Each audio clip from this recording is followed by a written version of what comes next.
कोही ऋण लिएका सदस्य छन् भने अब बर्बाद हुने अब संसार सिद्धियो, अब हामी सिद्धिन्छौँ, ऋण पनि तिर्न सक्दैनौँ, कमाइ पनि अब मेरो हुँदैन। अहिले समुदायको जरामा पुग्ने भनेको सहकारी हो। सहकारी क्षेत्रले भन्ने मात्रै होइन, आफू पनि लाग्न पर्यो। सहकारीका सदस्यहरू कृषक बन्न पर्यो, गर्नु पर्यो, प्राथमिकता दिनु पर्यो। सहकारी क्षेत्रलाई पछाडि राख्ने होइन, अगाडि राखेर अब देशको विकास सहकारी मार्फत सम्भव छ भन्ने कुरामा पहिला सरकार आफू विश्वस्त हुनु पर्यो र त्यो प्रत्याभूति सहकारी क्षेत्रलाई गरायो भने समुदाय त्यसै नै कन्भिन्स भइहाल्छ।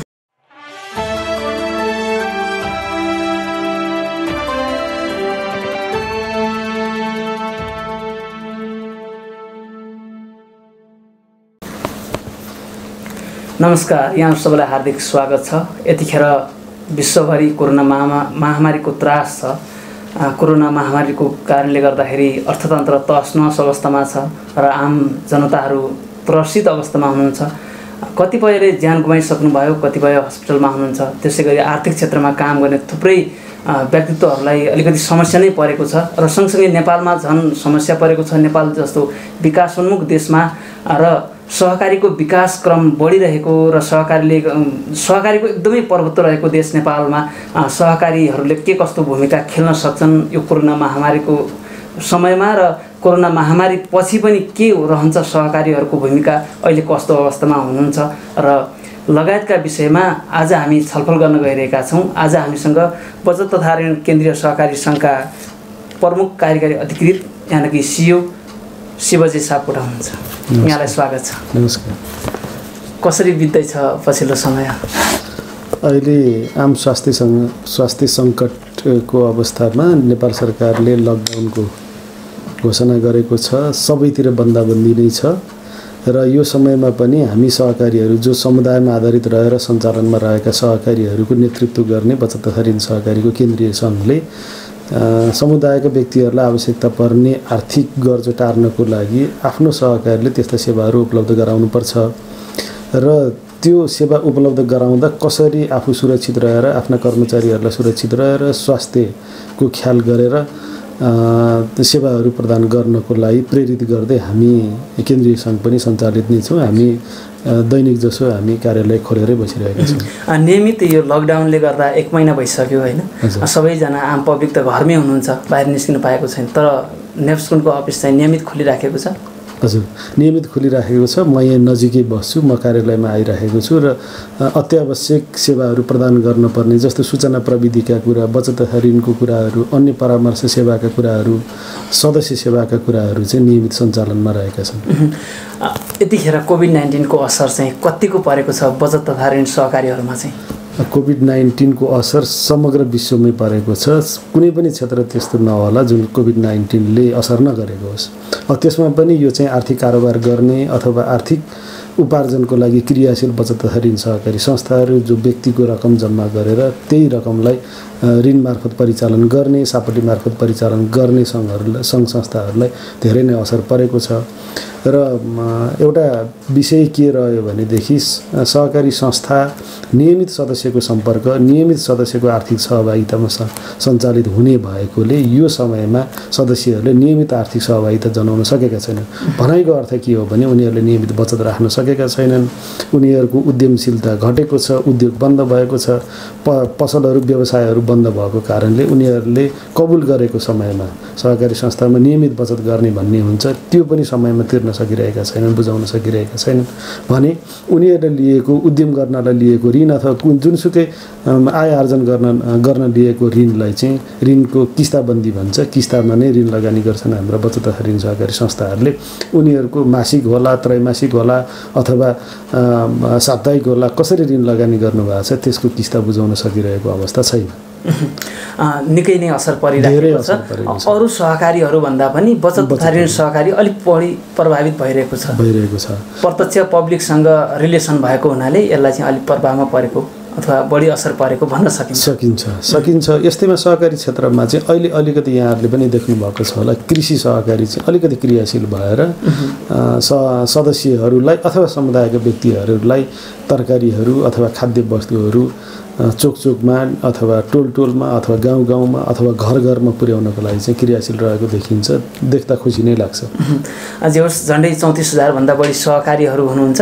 कुनै न कुनै सहकारीले कुनै न कुनै बेला एकदमै अहम भूमिका खेलेकै छ। यसको अर्थ चाहिँ कुनै बेला बचत तथा ऋण सहकारीले खेलेको थियो भने अहिले कृषिले अलिकति बढी भूमिका खेलिराखेको छ भन्न खोज्नुभयो। देखिन्छ यसले सहकारीमा आबद्ध नभएका व्यक्तिलाई पनि सेवा दिइराखेको छ, सहज आपूर्ति गराएको छ र बचत तथा ऋण सहकारी संस्थाहरू मलाई लाग्दैन त्यति धेरैको सङ्ख्यामा सहकारी संस्थाहरू बन्द छैनन्। कतिपय बचत तथा ऋण सहकारी संस्थाहरूले सदस्यले फोन गरेको समयमा मोटरसाइकलबाट पनि उहाँहरूलाई पैसा पुर्याइदिने गरेको खबरहरू पनि आइराखेको छ र त्यसरी बन्दैको स्थिति चाहिँ मैले हाम्रो बचत तथा ऋण सहकारी संस्थामा देखिएको छैन।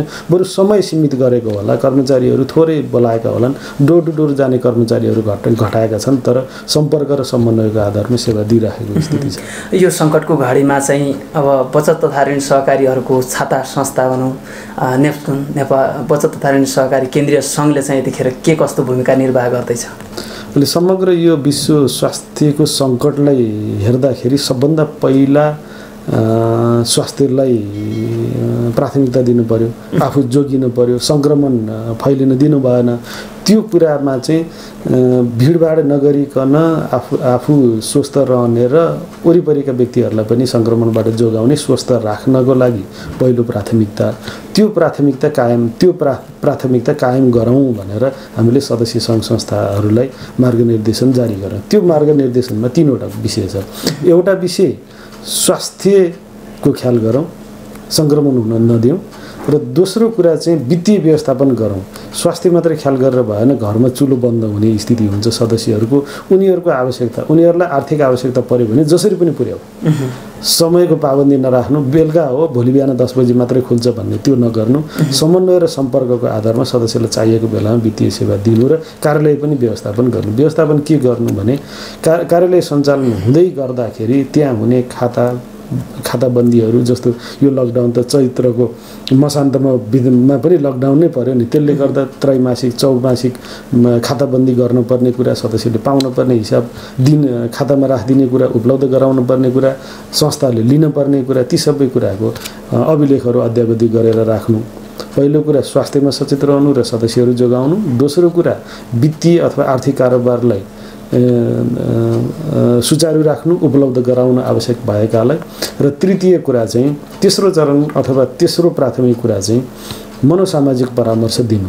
कोही ऋण लिएका सदस्य छन् भने अब बर्बाद हुने अब संसार सिद्धियो, अब हामी सिद्धिन्छौँ, ऋण पनि तिर्न सक्दैनौँ, कमाइ पनि अब मेरो हुँदैन, मेरो अब होला कोही विदेश बसेर कमाएको उसले कमाउन सक्दैन, मेरो खेतीपाती छैन अथवा बिउ बिजन पाइएको छैन, खेती सबै नाश भएर गयो, उत्पादन भएको कुरा बिक्री हुने ठाउँ छैन, सडेर गयो, नासिएर गयो, अब मैले तिर्न सक्दिनँ भनेर चाहिँ उसले अर्को बाटो नरोजोस्, उसलाई चाहिँ मनोसामाजिक परामर्श दिएर ऋण तिर्न सकिन्छ। अहिले हताश हुने होइन, जोगिएर बस्ने हो, यसको कुनै न कुनै उपाय आउँछ भनेर तपाईँहरूले चाहिँ मनोसामाजिक परामर्श पनि दिनुहोस् भनेर हामीले 3वटा कुरा समावेश गरेर मार्गनिर्देशन जारी गरेका छ। र त्यो जारी गरेको मार्गनिर्देशनहरू हाम्रा सदस्य सङ्घ संस्थाहरूले अक्षरशः पालना गरेको बुझिएको छ। कार्यदल बनाउने, परामर्श दिने, व्यक्तिगत सम्पर्क भन्दा बाहेकका संयन्त्रहरू परिचालन गरेर सदस्यहरूसँग समन्वय गर्ने, सदस्यसँग भेटघाट रहने, सदस्य नजिक रहने काम चाहिँ भइराखेको छ। यतिखेर ठ्याक्कै सहकारी क्षेत्रको लागि सरकारले के गरिदियो हुन्थ्यो जस्तो लाग्छ तपाईँहरूको नजरमा चाहिँ? धेरै सान्दर्भिक प्रश्न उठाउनु भयो। हामी त्यही कमिटीमा पनि छलफल गरेर आएका छौँ। अहिले सहकारीले स्वरोजगार सिर्जना र कृषिमा लाग्न प्रेरित गर्ने भन्न त धेरै वर्षदेखि भनियो, सबै क्षेत्रले भन्यो, निजी क्षेत्रले भन्यो, सहकारी क्षेत्रले भन्यो, उसले के अरे सरकारले सहकारी क्षेत्रले निजी तिनै क्षेत्रले भने पनि अहिले समुदायको जरामा पुग्ने भनेको सहकारी हो। सहकारी क्षेत्रले भन्ने मात्रै होइन, आफू पनि लाग्न पर्यो। सहकारीका सदस्यहरू कृषक बन्न पर्यो। अब सम्भावित फर्केर आउने, विदेश गएका फर्केर नेपालै आउने, जो नेपालै जान्छु म भनेर इच्छा गर्ने, चाहना गर्ने, उनीहरू फर्केर आएपछि पनि उहाँहरूलाई अब अलि सङ्कटको स्थिति आउँदैछ हरेक देशमा, नेपालमा मात्रै नभनौँ, त्यहाँ चाहिँ कसरी उत्पादन गर्न सकिन्छ र कसरी हामी आत्मनिर्भर बन्न सक्छौँ भन्ने कुरा चाहिँ सहकारी क्षेत्रले नेतृत्व लिनुपर्छ। अरू क्षेत्रको कुरा भन्दा पनि सहकारी समुदायसँग प्रत्यक्ष टच भएको कारणले चाहिँ अब आत्मनिर्भर हामी कसरी बन्ने, उत्पादनको क्षेत्रमा, प्रशोधनको क्षेत्रमा, उपभोगको क्षेत्रमा, बजारीकरणको क्षेत्रमा सबै ठाउँमा सहकारीले इन्टरभेन गर्नुपर्छ। उद्यमशीलता भनेर मात्रै हुँदैन, गरेर देखाउनुपर्छ। सरकारले चाहिँ यसको चाहिँ सहकारीलाई चाहिँ अलिकति प्रभावकारी रूपमा चाहिँ सहयोग गर्नु पर्यो, प्राथमिकता दिनु पर्यो। सहकारी क्षेत्रलाई पछाडि राख्ने होइन, अगाडि राखेर अब देशको विकास सहकारी मार्फत सम्भव छ भन्ने कुरामा पहिला सरकार आफू विश्वस्त हुनु पर्यो र त्यो प्रत्याभूति सहकारी क्षेत्रलाई गरायो भने समुदाय त्यसै नै कन्भिन्स भइहाल्छ। सहकारी मार्फत धेरै देशहरू विश्वमा विकसित भएका छन्, आम पब्लिकले, आम जनताले सेवा पाएका छन्। अहिले पनि मानव दक्षिण कोरिया जस्ता देशहरू पनि हामीले सुन्नमा पढेका छौँ होइन। जापान, इजरायल, दक्षिण कोरिया, क्यानाडा, आयरल्यान्ड, अमेरिका नै भनौँ सहकारीबाट धेरै अगाडि पुगेका छन्। सहकारी क्षेत्रले सहकारी ग्रामीण भूभागमा मात्रै एउटा कार्यक्षेत्रभित्र अथवा यहाँको गाउँ जस्तो भित्र मात्रै सीमित भएर बस्नुपर्छ भन्ने मान्यता होइन। तिनीहरू त्यहाँका समुदायको आफ्नो सहकारी हो, तर एउटै सहकारीको कार्यक्षेत्र देशभरि हुनसक्छ। उत्पादनको क्षेत्रमा, बजारीकरणको क्षेत्रमा, सबै क्षेत्रमा उनीहरूको नेटवर्क हुनुपर्दछ। अब ठाउँमा कोपसप भनेर आएको छ, भनेको सहकारी सुपथ मूल्य पसल भनेर आएको छ। सदस्यले उत्पादन गरेको कृषि उपज अथवा उसले उद्यमशीलताबाट विकास गरेर ल्याएका उत्पादन गरेका वस्तुहरू जुन चाहिँ स्वरूप परिवर्तन गरेर पनि हुनसक्छ। सदस्यले दुध उत्पादन गर्यो, कुनै एउटा सहकारीले प्रशोधन केन्द्र बनाइदियो, प्रशोधन गर्यो, त्यहाँबाट उपलब्ध उत्पादित वस्तुलाई चाहिँ लगेर कोअपरेटिभ सप अथवा सहकारी सुपथ मूल्य पसल अथवा मिनी मार्ट अथवा ठुला मार्टहरू, बिग मार्ट त्यस्तोमा लगेर बिक्री गर्नलाई पनि एउटा चेन स्थापित गर्न सक्छ सहकारीले आफै नै। उत्पादन पनि गर्न सक्छ, ल्याएर प्रशोधन गरेर रूप परिवर्तन गरेर पनि गर्न सक्छ। उद्यमशीलता गर्ने, स्वरोजगार बनाउने र आत्मनिर्भर बनाउनलाई सहकारीले सक्छ। जसको लागि चाहिँ सरकारले प्राथमिकतामा राख्न पर्यो। कुन ठाउँमा सपोर्ट चाहिन्छ त्यो भनेको कहाँनिर चाहिँ कानुनी अडचनहरू छ जुन सहकारी जान सक्दैन, जानलाई कुन ऐनले रोकेको छ त्यो बाधा चाहिँ खोलिदिनु पर्छ। कतिपय अहिलेको केसमा हेर्नुहुन्छ बचत तथा ऋण सहकारी संस्थाको केसमा भने हामी एटिएम मार्फत पैसा निकाल्न मिल्ने सुविधा अथवा इन्टरनेट ब्याङ्किङ गर्न सक्ने सुविधा अथवा डिजिटल फाइनेन्सियल सर्भिस भन्छ, अरू बैंक तथा वित्तीय संस्थाहरूले ट्रान्सफर गरे जस्तो ट्रान्सफर गर्न सक्ने सहकारीहरू छन्, तर उनीहरूको आफ्नो नेसनल पेमेन्ट प्लेटफर्म छैन, नेसनल च्यानल छैन। त्यो चाहिँ हामीले कि प्राइभेटबाट लिनुपर्छ कि बैङ्कबाट लिनुपर्छ, त्यसमा एक्स्ट्रा पैसा थपिँदै गइरहेको छ। त्यो बाधा चाहिँ सरकारले फुकाइदियो भने त सहकारीको आफ्नो नेटवर्क बनाएर त्यो अहिलेको जस्तो जोखिमको स्थितिमा संस्थामा नगइकन कारोबार गर्न सक्ने, संस्थामा नगइकन आफ्नो खातामा पैसा आउने अथवा आफूले बजारको पैसा तिर्दिन सकिने त्यो अवस्थामा जान सक्थे। त्यसलाई अलिकति सहज बनाइदियो भने वित्तीय क्षेत्रमा काम गर्ने सहकारीले त्यसरी काम गर्छन्। कृषिको क्षेत्रमा काम गर्ने सहकारीहरू, उत्पादनको क्षेत्रमा काम गर्ने सहकारीहरूलाई पनि कुन चाहिँ कानुनले दिँदैन अथवा कुन चाहिँ कानुनले बाधा गरेको छ त्यो चाहिँ कानुन फुकाइदियो भनेदेखि सहकारी स्मुथली अगाडि जान सक्छ। र जुन हजुरले पुरा निकालिहाल्नु भयो, जुन यो एउटा गेटवे छ नि होइन, अनलाइन गेटवे भन्छौँ हामी, त्यो सञ्चालन गर्नलाई त धेरै भयो नि त सहकारीहरू त। सहकारीहरू तत्पर भएको धेरै छ। उनीहरूले गर्न खोजेका छन्, केहीले गरेका पनि छन्, तर डिपेन्डेन्ट कुनै ब्याङ्कसँग भर पर्नु पर्यो, कुनै आइटी कम्पनीसँग भर पर्नु पर्यो। अब ब्याङ्कसँग भर पर्नु पर्यो, बैंकले पनि केही त्यसको सर्टेन सर्भिस चार्ज लिने भयो, आइटी कम्पनीसँग भर पर्न पर्यो, गेटवे कम्पनीसँग भर पर्न पर्यो, टेलिकमसँग भर पर्न पर्यो। यी धेरैवटा च्यानलहरू छन्। ती मैले भन्न खोजेको अब बैंकहरूको सङ्ख्या त सरकारले घटाउँदैछ, मज गर्नुहोस् भनेको छ, तर सहकारीहरू त धेरै भएपछि यो नेटवर्क दिँदाखेरि अलिकति अनावश्यक झमेला आइलाग्छ कि भन्ने। त्यस्तो झमेला आउँदैन। अब यसको चरण हुन्छ, सहकारी संस्थाहरू प्रमोसनको चरणमा थिए। प्रमोसनको चरणमा भनेको धेरैवटा सहकारी संस्थाहरू खुल्ने र सेवा दिने। अब सेवाको गुणस्तरको कुरा हेर्छन् सदस्यले, कुनले छिटो दिन्छ, कुनले रिलायबल सर्भिस दिन्छ, रिलायबिलिटी त्यसको वैधता हेर्छ र सदस्यले छान्दाखेरि कुन चाहिँ संस्था सुरक्षित छ भनेर हेर्छ। ती सुरक्षित संस्था बन्नको लागि धेरैवटा सहकारी मिलेर एकीकृत हुनुपर्छ। एकीकरण भएपछि उनीहरूको क्षमता वृद्धि हुन्छ, सेवा प्रवाह गर्नेमा विविधीकरण गर्न सक्छन्, प्रविधिमा आधारित सेवा दिन सक्छन् र सदस्यले मागेको बेलामा सर्भिस दिन सक्छन्। त्यसले गर्दा म चाहिँ सहकारी सङ्ख्या बढ्छ भन्नेमा मलाई चाहिँ लाग्दैन। सहकारी सङ्ख्याहरू घट्छ, एकीकरण हुँदै जान्छन्, ठुला हुन्छन् र सदस्यले माग गरेको सेवा दिन सक्षम हुन्छ। अब सहकारीमा काम गर्ने थुप्रै जनशक्ति छ, कर्मचारीहरू थुप्रो छ। कतिपयलाई त कतिपयको त चुलो नै बलेको छैन होला, सहकारीहरूले बेतल विविधता दिएर पठाउनु भएको पनि होला कतिपय ठाउँमा। के छ यतिखेर चाहिँ ती कर्मचारीहरूको सुरक्षाको लागि अथवा ती कर्मचारीहरूको चुलो बाल्नको लागि ती कर्मचारी जो सडकमा अथवा जो घर घरमा पैसा उठाउन जानुहुन्छ, बचत तथा ऋण सहकारीको होइन कलेक्सन गर्नुहुन्छ, उहाँहरूको लागि चाहिँ उहाँहरूको सुरक्षाको ग्यारेन्टी गर्नको लागि चाहिँ तपाईँहरूले चाहिँ कस्तो सुझाव सल्लाह दिनुभएको छ त्योसँग? यसमा एउटा यो विपद भनेको विश्वव्यापी विपद हो। विश्वव्यापी विपद यो कुनै मानवले निर्माण गरेको पनि होइन, मानवले सिर्जना गरेको पनि होइन। त्यसले गर्दा यो प्राकृतिक प्रक्रियाभित्र रहेको यो प्रकोपलाई न्यूनीकरण गरेर अब पहिलाकै अवस्थामा फर्किने भन्दा पनि यसलाई सेटल गर्दै लिएर जाने कुरा हो, सहज बनाउँदै लिएर जाने कुरा हो। र अब कर्मचारीको कुरा उठाउनु भयो, संस्था रहे कर्मचारी रहने हो होइन त। संस्थाले सबभन्दा पहिला आफ्नो स्थान फर्काउनको लागि अलिकति मेहनत गर्नुपर्ने हुन्छ। यो अवस्थामा त्यति धेरै ऋण लगानी हुन्छ जस्तो पनि मलाई लाग्दैन। बजारमा त तरलताको अब व्यापक अभाव हुने भयो भनेर कुराहरू आइरहेको छ। म चाहिँ त्यो पक्षमा छैन। यदि धेरै तरलताको अभाव हुँदैन, किन लकडाउन खुल्ने बित्तिकै मानिसले निर्माण कार्य सुरु गर्दैन, यातायातका साधनहरू खरिद गर्दैन, ट्राभल गर्दैन, कुनै विदेश भ्रमण गर्दैन, कुनै मनोरञ्जनका लागि पर्यटनको लागि कतै होटल जाने अथवा रिक्रिएसनको लागि जाने भन्ने त्यस्तो हुँदैन। किन उनीहरूलाई रिकभर हुनको लागि समय चाहिन्छ। त्यो रिकभर हुने समयसम्म चाहिँ संस्थाले आफ्नो क्षमता बिस्तारै बढाउँदै लिएर जान्छ। मेरो एउटा सोच, यो एउटा अवसर पनि हो। यो एउटा अवसर हो। ऊ रिभाइभ कसरी हुने भन्नेतिर लाग्छ। आफ्ना लगानी भएका ऋणहरू बिस्तारै उठ्न थाल्छ होला। यो अवधिमा आर्थिक वर्षको अन्त्यसम्म यति नाफा गरिन्छ भन्ने आशातीत उपलब्धि चाहिँ नहोला। त्यसले सदस्यलाई दिने प्रतिफल चाहिँ घट्न सक्ला। नाफापछिका सेयरमा लगानी गरेको लाभांशको कुरा चाहिँ अलिकति घट्न सक्ला। तर कर्मचारीमा असर पर्दैन भन्ने कुरा होइन, तर त्यति चुलो निम्ने लेभलको असर पर्छ जस्तो मलाई लाग्दैन। यदि यो तुरुन्तै यो रोगलाई अथवा यो सङ्क्रमणलाई हामीले जित्न सक्यौँ भने नेपाल सरकारले लिएको जुन रणनीति छ त्यसले वास्तवमै यो सङ्क्रमणलाई रोकेको चाहिँ छ। हुन त बजारमा अनेक कुराहरू आए पनि वास्तवमै सङ्क्रमण रोक्नको लागि धेरै नै राम्रो भूमिका चाहिँ नेपाल सरकारले यो लकडाउन गरेको छ।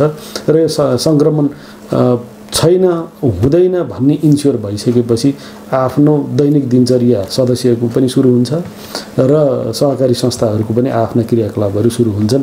तर अब अगाडि लकडाउनको अवधिभन्दा अगाडिको कस्तो अवस्था थियो ठ्याक्कै त्यस्तै अवस्था त मिट गर्नलाई गाह्रो हुन्छ। तर समयले यी कुराहरू सबै फुलफिल गर्दै जान्छ। अब सहकारी क्षेत्रमा लामो समय काम गर्नुभयो, बचत तथा ऋण सहकारी क्षेत्रमा तपाईँले लिड रोलमा हुनु, मुख्य भूमिकामा हुनुहुन्छ अहिले पनि। के भन्नुहुन्छ देशभरिका आम बचत तथा ऋण सहकारीहरूलाई चाहिँ यतिखेर पब्लिकलाई, आम जनतालाई चाहिँ कसरी सेवा दिँदा उपयुक्त हुन्छ भन्ने के कस्ता सुझावहरू दिनुहुन्छ? यसमा चाहिँ विभिन्न केन्द्रीय सङ्घहरू, सहकारी महासङ्घ, जिल्ला सङ्घहरूले पनि सदस्यहरूलाई यति गर, यो अनुसारले सेवा देऊ, हप्तामा यति मात्र के अरे बचत फिर्ता देऊ, यस्ता यस्ता विषयहरू पनि निस्किरहेका छन्। बिस्तारै त्यसलाई व्यवस्थित गर्ने तरिका त्यो एउटा पनि हो। र बचत तथा ऋण सहकारीको केन्द्रीय सङ्घले यहाँले पनि देखिराख्नु भयो होला, हामीहरूले मार्गदर्शन जारी गऱ्यौँ एक हिसाबले यसरी संस्था सञ्चालन गर्नु भनेर।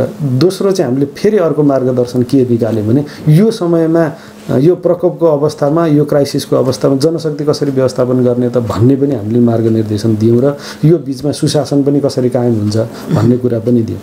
सँगसँगै फेरि हामीले श्रव्य सामग्री सुन्ने एउटा 3 मिनट चान्चुनको अडियो पनि हामीले बनाएर सबै हाम्रो नेटवर्कमा पठाएका छौँ, ताकि पहिला तपाईहरू स्वस्थ रहनुहोस्, सङ्क्रमण फैलन नदिनुहोस्। दोस्रो, आर्थिक आवश्यकता परेकोलाई सम्पर्कको आधारमा पुर्याउन जाउँ पुर्याउनुस्, समय किटान गर्नुस्। त्यो अवस्थामा उसलाई चाहिँ भोकै मर्न नदिने र चुलो निम्न नदिने गरी तपाईँहरूले आफ्ना सदस्यहरूलाई किप अन टचमा राख्नुहोस्। जतिसुकै सदस्यहरू भए पनि हामीसँग हेर्नु होला झापा सहाराको त 1,50,000 जति सदस्यहरू छन्। अनि आफ्ना सेवा केन्द्रहरू मार्फत सदस्यलाई सम्पर्कमा लिनु र कहाँ पैसा आवश्यक पर्दो रहेछ तपाईँहरूले अन्दाज गर्नुभएको छ होला। अहिले सदस्यलाई धेरै ठुलो पैसा चाहिँदैन, दिनचर्याको लागि मात्र चाहिने हो। त्यसले गर्दा सदस्यको सम्पर्कमा रहनुहोस्। सदस्यलाई वित्तीय आवश्यकता कस्तो छ, स्वास्थ्यको अवस्था कस्तो छ र उहाँहरू हताश हुनु होला, उहाँहरूलाई हताश नहुनुहोस्। अवस्था सधैँ यस्तै रहँदैन, अवस्था सुध्रिन्छ भन्ने विषयमा मनोसामाजिक परामर्श दिनुहोस् भनेर निस्कुने 3वटा कुरा मात्रै हाइलाइट गरिरहेको छ। सम्भवतः यो नेतृत्वलाई पनि यही काम लाग्छ, सहकारीको सदस्यलाई पनि यही काम लाग्छ र सहकारी संस्थामा काम गर्ने कर्मचारीहरूको लागि पनि यही काम लाग्छ। उहाँहरूले सीमित सेवाहरू उपलब्ध गराउनु भएको छ। नेपाल सरकारले पनि सेवाहरू सञ्चालन गर्नु भनेर परिपत्र जारी गरेको छ। तैपनि लकडाउनको स्थितिले आवागमनमा त्यति सहज छैन। तथापि सहकारी संस्थाको सदस्य भने त्यही वरिपरिका र त्यही समुदायका व्यक्ति भएको भएर यो सेवा दिनलाई सहज नै यसरी भनौँ गुणस्तरीय सेवा दिने र आफ्नो जनताप्रतिको विश्वास देखाउने समय पनि यही हो। मेरो सहकारी चाहिँ यो कारणले चाहिँ फरक रहेछ। यो यस्तो अवस्थामा पनि मैले सेवा पाएँ, मैले भनेको बेलामा पाएँ, म कहाँ ल्याएर दिएँ, सापडी दिए, ऋण दिए अथवा बचत फिर्ता दिए भने यो चाहिँ हाम्रो वास्तवमा हाम्रो सहकारीले हामीलाई हेरेको छ, समुदायभित्रै रहेको छ, समुदायको सम्पत्ति चाहिँ यो रहेछ भन्ने भान चाहिँ बनाउन सकेको छ। यो सहकारीले विश्वास जित्ने बेला पनि यही हो, अवसर पनि यही रहेछ। र अन्तमा जाँदै अब जुन नेप्सकुनले प्रविधिहरू पनि डेभलप गरेको छ, यो के कस्तो हिसाबमा चलिरहेका छन्, अहिले के कति सङ्घ संस्थाहरूले प्रयोग गरेका छन्?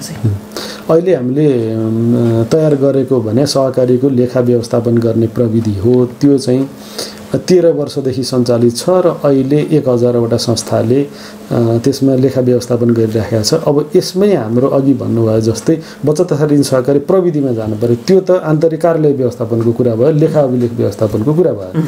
अब प्रविधिमा जानु पर्यो, सबै सदस्यको हातमा प्रविधि देखिनु पर्यो। बचत तथा ऋण सहकारी संस्थाको अथवा सहकारी क्षेत्रको देखिनु पर्यो भनेर हामीले अहिले 100वटा सहकारी संस्थाको चाहिँ हातमा प्रविधि देखिने गरी उनीहरूले चाहेको बेलामा आफ्नो खातामा पैसा राख्ने अथवा बिजुलीको पैसा तिर्ने, रिचार्ज कार्डहरू तिर्ने, युटिलिटी पेमेन्ट प्रविधिहरू लिएर आउनु भएको छ। र यसलाई चाहिँ हामीले सहकारी क्षेत्रको एउटा ब्याङ्किङ नेटवर्क आफ्नो ठाउँमा छ। सहकारी नेटवर्क भन्ने एउटा हामीले पाइदियो भने नेपाल सरकारसँग हाम्रो लबिङ पनि त्यही हो।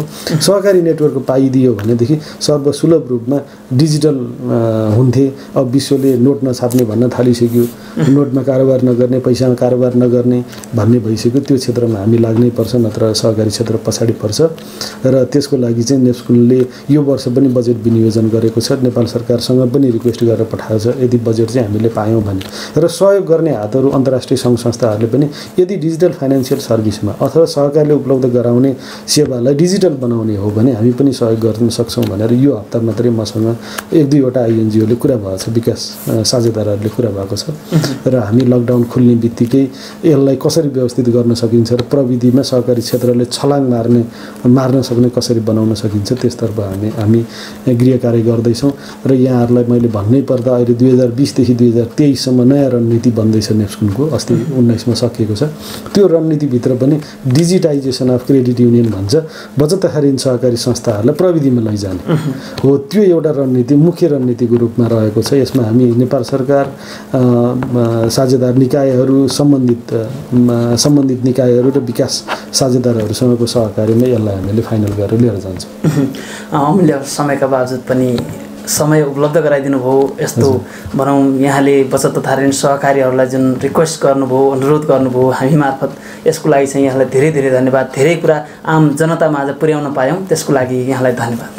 तपाईँलाई पनि धन्यवाद, किनभने यो लकडाउनको अवधिमा अथवा भविष्य चाहिँ कता जान्छ, कसरी संस्थाहरू चल्छ, कसरी समुदाय चल्छ, कसरी देश आफ्नो पहिलाकै स्थानमा फर्किन्छ भनेर हताश भएका जनसमुदायहरूलाई यो अनलाइन टेलिभिजन मार्फत यी मेसेजहरू पठाउन, सहकारी क्षेत्रले के गरिरहेको छ, सहकारी क्षेत्र अब कसरी जान्छ र सहकारी क्षेत्रले हताश मान्न नपर्ने हामीले जुन अनुरोध गरिरहेका छौँ त्यो कुरा सम्बन्धित सहकारी संस्थाहरू र अन्य सदस्यहरूमाझ पुर्याउनको लागि जुन पहल गर्नुभयो त्यसको लागि म पनि धेरै धेरै धन्यवाद दिन चाहन्छु। धन्यवाद। हुन्छ, धन्यवाद। आजलाई म पनि बिदा चाहन्छु। हस्त, धन्यवाद।